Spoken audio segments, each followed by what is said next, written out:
So we're back out here. I'm trying to keep these videos short, kind of, like I said, breaking out the ideas and, kind of making a video for, I guess, each phase of the day by day out here.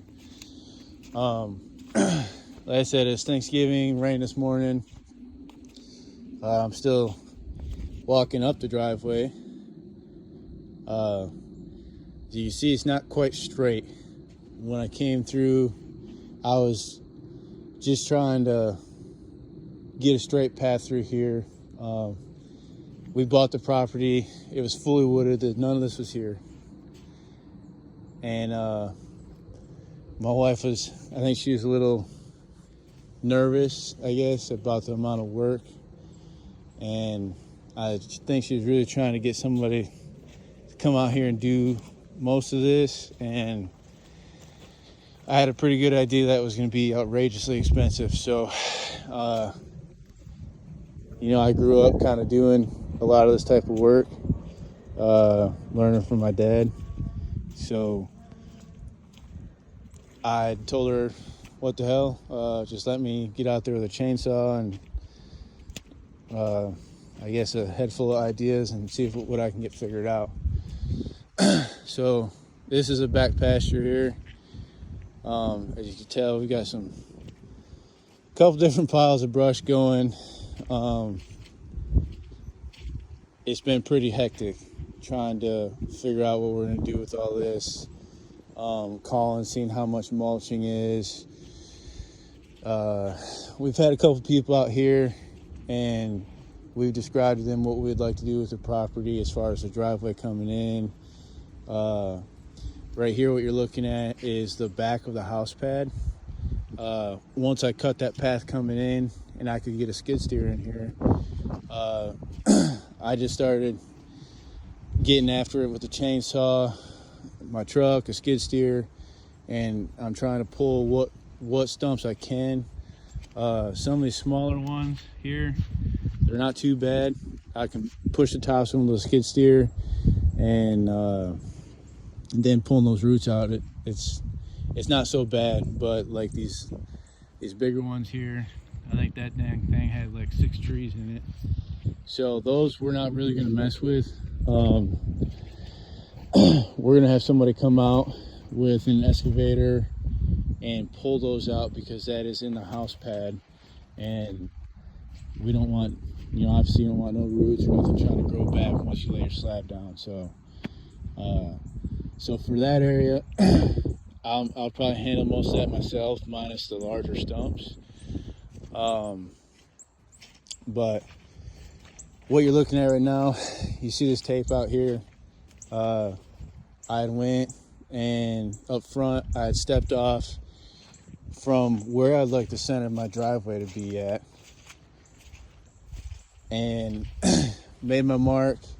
And then I just measured from my mark to the property line over there. You can kind of see the stake sticking up. But so I measured the front and I was at 180 feet. Come on to the back and I did the same thing. I measured from the fence on the property line back over this way. And I'm at 180 foot right here at this mark. So you stand here and look at what we got going on. There's quite a few small trees up here in the driveway that I have to, on the right side there, I gotta get them out of the way for me to have a straight 15-foot wide driveway. So that was going to be the plan for today, but due to all the water, I really don't see us getting very far this weekend.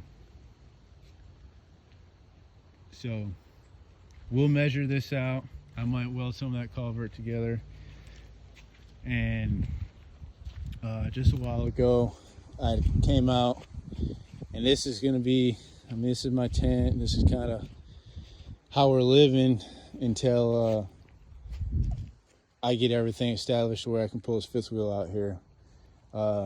the wife and kids stay home, and they'll come out during the daytime. But I leave work on Friday. I'll come straight out here, and I'll stay in this tent until Sunday night when I go back.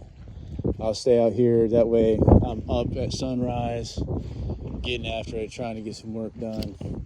And believe it or not, we're one butt at a time. We are getting this property in somewhat shape of what we want it to be. So this morning, first thing I did is I came out here, and I want to set it up to where the house is over here to the right hand side of the driveway as you're coming in. Eventually I'll have a shop with a loft and a lean-to where I can back my fifth wheel under.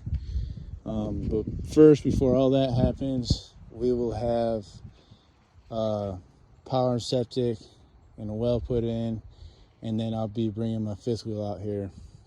And that's the reason for the 15-foot wide driveway, 30-foot wide culvert and apron, is because I need room to negotiate that camper in here, and then eventually it'll back on down the driveway, and then we'll be backing it in right here. The tent will be gone, all this stuff will be gone, and we'll back that camper right in right here, and I'll have a little electricity ran around the house pad, and I'll actually probably put my pole right over there by the lawnmower. That way I can have quick access. It's right there for when I pull in with the fifth wheel.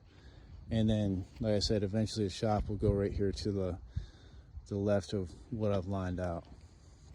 So we are gonna go up there, look at the culvert, possibly look at making a weld, and then we'll probably get on back to the house for the night.